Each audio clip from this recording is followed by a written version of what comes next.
muprofita waMwari.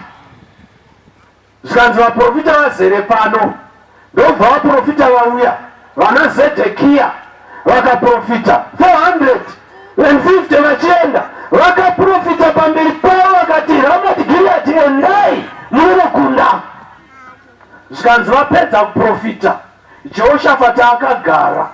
Jehoshafati akatarisa akati hapana here muprofita waMwari pakati pedu. Akanga aonei? Kana munhu uchinamata unoona kuona kwakasiyana navazhinji. Hationi zvakafanana nekuti mweya unotaura.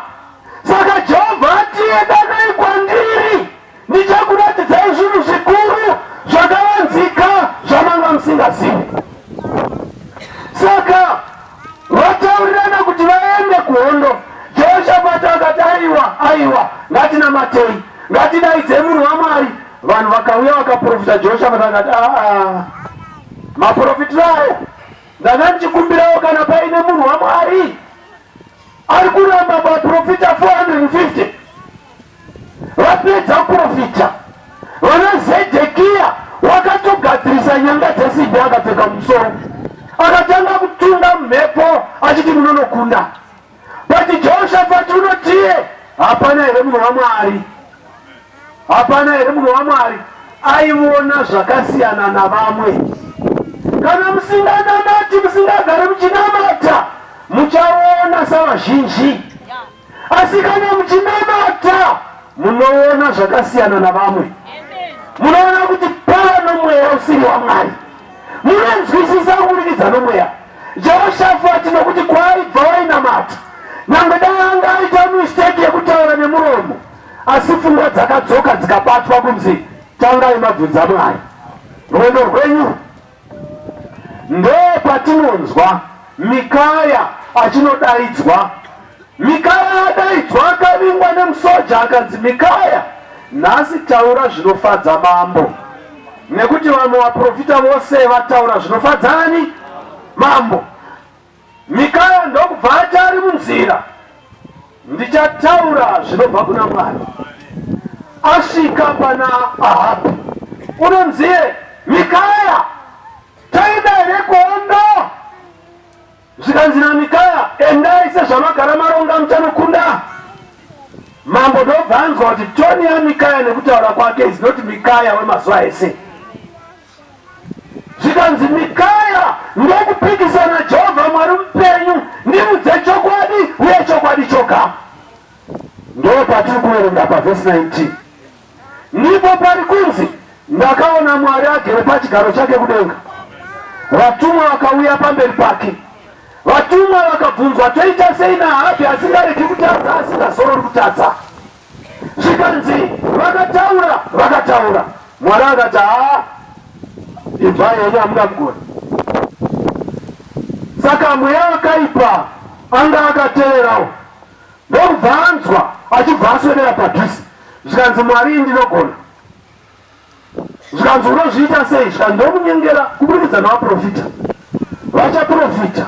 Chimwe chandiri kuda kutaura nemi vanhu vaMwari, vaprofita vaya vamunoti vaprofita venhema, vanenge vasingaprofiti zvavo, asi zvavatumwa nowakaipa. Vanoratidzwa even zvamangwana, vachizviona zvimwe zvacho. Nokuti munzwisise nyaya iyoyo, vanototaura zvimwe zvinotoitika, vanototaura zvinhu zvinobatika, asi programu isiri yedenga. Kana musinganamati hamufi makazviona. Kana musingaiti ukama naMwari zuva nezuva, zvinoramba zvakavharika. Muchatevedzera muchiti ndiMwari. Regai ndimbotaura. Rimwe gore ndiri pamufakose ndisati ndaroora, kwakauya vamwe mbuya vandisingazivi vachiti vakaona Pastor Mvuti, vakaona Pastor Mudoni, havapo pano but vanoiziva nyaya yacho. Zvikanzi ndiri kutsvaga mukomana anonzi Maxwell Bundo achireva ini. Ndakatumwa naMwari ndine meseji yake. Saka inda ndiri kuHonde Valley kwataiparidza. Ndadzoka ndakati ndichisvika pachechi Pastor Mvuti vakanditi, shamwari, kwakauya vamwe mbuya vatisingazivi, asi vanoti vanobva Switzerland, vanotaura malanguages akasiyana, asi vari kuti vatumwa naMwari kwauri, vane message. Ndobva ndanetseka kuti ndobva tagara musi weSabata ndiri pachechi, zvikanzi avo mbuya vatsva. Ndobva vasvika mbuya vanoti ndiwe here unonzi Maxwell? Ndikati zvikanzi ndine message yaMwari yandichataura kana watenga machira ndaisa papulpit. Ndokuchibva ndatini ndakafunga kuti ndiite nharo, hauzivi kuti ndiMwari, hauzivi kuti ndiya. Ndokuchibva ndati nyavarei, ndokuti zvikanzi ndoda kuti utenge, kana watenga wondiudza. Saka ndakatanga kufunga, dai Mwari ndinoita sei, ndimi here kana kuti chii? Ndokuchibva ndagara. Sabata rimwe rakasvika, mbuya vadzoka kuchechi, watenga here machira? Handina. Zvikanzi tenga machira ndikuudze meseji yaMwari. Ndobva ndati zvemachira zvina Mwari here kana zvina Satani izvi? Handina kuvaudza, ndaifunga ndichingonamata. Ndokuchibva ndanetseka. Ndobva next week yasvika, mbuya vadzoka, wakatenga here machira iwe? Ndikati handina. Zvikanzi ya stubborn. Kasika, ita zvandataura. Ndobva ndaramba ndichinonamata. Mwedzi wapera ndichiti Mwari ndibatsirei, handisi kuziva kuti ndimi kana kuti itriki yaSatani. Ndokuchibva tagara, vakuzodaro kuna Pastor Mudoni, mwewo wotenga chii? Ndokuchibva indaramba ndakangomira. Saka vanga vauya paklasi yandinoticha every Sabbath, vobva vanditarisa straight mumaziso, zvinotyisa, vonyatsokutarisa. Inombokumbira kuchinja klasi, votevera. Ndakanetseka kusvikira ndazoti kuna Pastor Mudoni, ndibatsirei timboswera chinamata tese tichifasta. It was Friday, takaswera chinamata. Friday zuva rovira taienda kuVespers. Ndobva ndambonzwa zvakangoitika mandiri kuti today is the last day, ndiro zuva rekuti zvichiitika zvibude pachena. Zvadaro ndakati kuna Pastor Mudoni, hatitsvagei mbuya vanonzwa vanogara papi? Ndokubva vati ndakanzwa kuti vari muraini rekudhuze nekuchechi.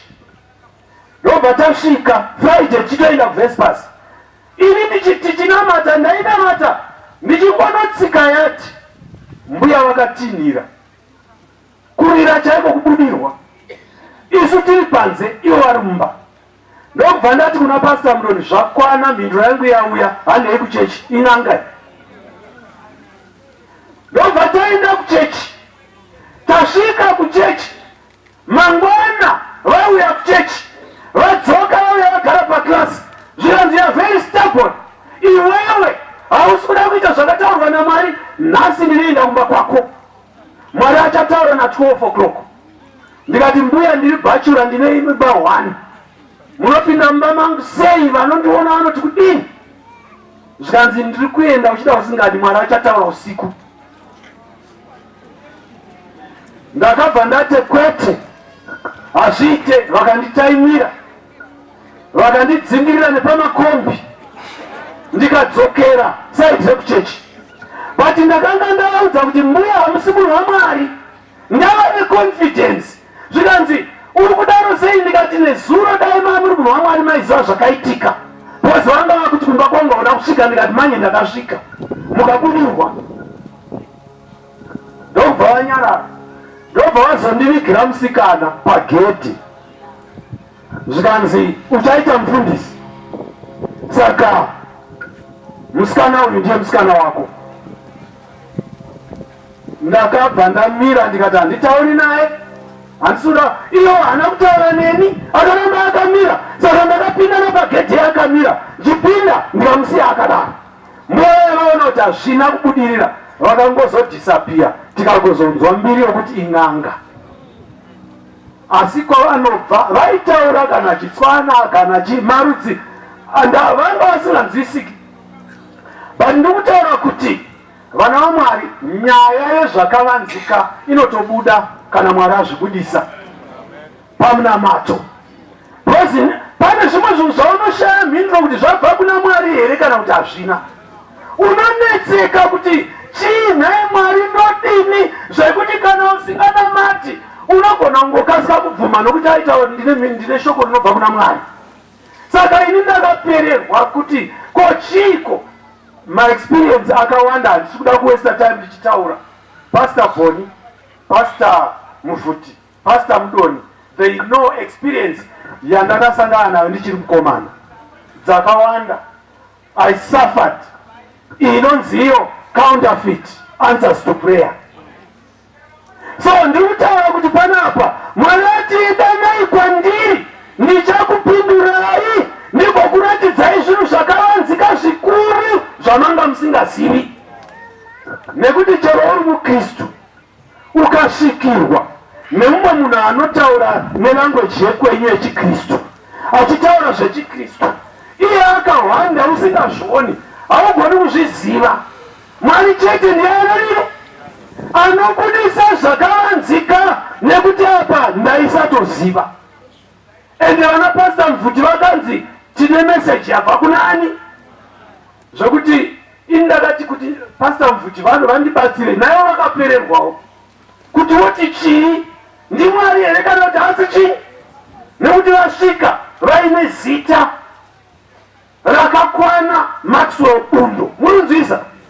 Vachisvika vapedza kudaro ndine message inobva kuna Mwari, ende vachiuyawo vachipinda chechi. Asi taisaziva kusvikira Mwari azozvibudisa after a long time kuti zvibude pachena. Saka ndikuti ini kuvanhu vaMwari, kana pasina munamato pane zvakavanzika zvizhinji zvatinowira tisingazivi. Nyaya yokunamata inobudisa vanhu mungozi. Pari kunzi panapa prayer inouya ende munoibvuma nekuti hamuna mweya unozokubatsirai, maramba mweya waMwari. Munonyura mukaunafeti wati vana pavaiuraya vana Stephen vaiti tiri kushandira Mwari, vananga vachitori serious vachiti tiriita basa vani raMwari, asi vari off vakarasika. Akazoti apenyerwa achienda Damasco, ndopaakaona nzira yaari kufamba haisiyo. Saka kune vanhu vanorasika vari muchechi vakabata Bhaibheri, kunyange vachiverenga mweya wechiprofita. Vanogona kurasika varipi? Vana vaMwari, munamato une simba rokupatsanura zvakavanzika zvisingaonekwi nenyama, zvinogona kuzoonekwa nomweya. Zvinotoda munamato nokubvuma kutsurwa neBhaibheri. Hazvidi kushandisa experience yekuti tagara muchechi. Unokuwara chero wagara muchechi. Jesu chaiye achinamata mukati megwenga, Satani akauya sengirozi inobva kudenga. Asi Jesu akaramba achiteerera, akanzwa language kana uri mwanakomana waMwari, akabva aziva kuti haisi yokwedu language iyi. Unoziva sei language yedenga? Iwe usina communication nedenga, usingaverengi Bhaibheri, usinganamati, Mwari angakuvhurira seiko? Hazvina mhosva namakore avapedza muchechi. Chiri kudiwa panapa munhu waMwari kunamata uine misodzi, kunamata nomwoyo wose, uye kurevesa. Muvengi haanyengeri vakaonda chete, unonyengera navacho vakasimba. Muvengi haana zera, muvengi anonyengera mazera ese. Unoziva zviedzo zvemazera, unoziva zviedzo zvinodiwa pazvigaro zvakasiyana. Vana vaMwari munamato ndiwo vakaponesa Daniel. Daniel wainamata kuna Mwari usiku nemasikati, wainamata nguva dzose, Mwari achibudisa zvakavanzika. Zvakavanzika zvezvireto zvaana Nebhukadhineza wakazvipiwa kuburikidza nokunamata. Munamato unovhura zvakavanzika, hakusi kuverenga chete, asi kuverenga nokunamata kunoita kuti Mwari vapindire, Mwari vatibatsire. Chimwe chinhu chatinosangana nacho mukati neshoko raMwari. Nechekuti Mwari vanenge vachiedza kudzidzisa vanhu Luke amabasa Acts chapter 16. Ngatimanye nayo Acts chapter 16. Yeah, ngatingomhanyai nechirungu kuitira kuti tikasike kupedza. Acts chapter 16 verse 16 to 18. Acts chapter 16 verse 16. One day while we were going through the city to the place of prayer, pataienda kunzvimbo yokunonamata tererai kuti Satani ateverere by the river, a slave girl who had an evil spirit met us. Zvikanzi takasangana nomusikana nhapwa yanga ine mweya wetsvina. She would chant, achidaidzira, give a shrill cry like the pagan priestess, achidaidzira somuprista wechihedheni at Delphi, and then predict the future. MaIsrael, and then predict what? The future. Vanhu vekwaSatani, they can predict the future. Haikunoti ukaudzwa zvino zvaunozosangana nazvo kuti saka munhu waMwari. Munomuzivisa here? Satani anogona kutaurawo zvinoitika dzimwe itoro dzake dzaakaronga kare. Iwe woteera kuti anoshamisa itoro dzake dzaakadini? Dzikaenda. Her owners were getting rich from her fortune telling. Verse 17. She began to follow us, and everywhere we went, she shouted to the people, "These men are servants of the Most High, one who are showing you the way to be saved." Hanzi ava varanda vaMwari vanotokuudza nzira yokuponeswa. Munonzwa zvaari kutaura? But idhimoni asi kuti ava varanda vani vanotokuudzai zvakudini? Dzikaitizwa. She did this day after day. Zvikanzi vakazviita zuva rimwe nerimwe. And soon the people began to think of Paul as a servant of their God. Panga pane dambudziko mapaona. Vanhu vainzwa dhimoni riri musikana richitaura vakafunga kuti Paulo muprista wezvimwari zvavo.